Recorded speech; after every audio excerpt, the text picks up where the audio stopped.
Welcome, here I've got Samsung Galaxy A01 Core and I'm gonna show you how to turn on and off the camera grid lines at this device.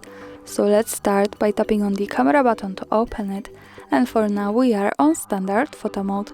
From here let's go to the left corner button so we can open the advanced camera settings here. Now we have to focus on the useful features category. At the first place we have the grid lines option, so by using the button from the right we can easily turn them on and turn them off as we need.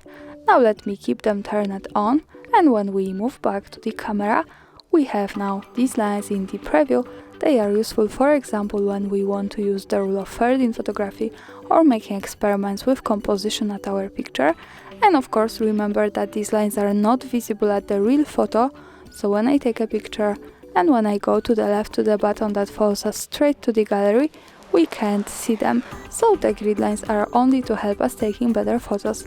And of course when we don't need them, we have to go back to the left corner settings, pick the grid lines button from the right with useful features category, and just turn them off. So for now in the preview the grid lines have gone. And that's all. Thanks for watching, subscribe our channel and leave the thumbs up.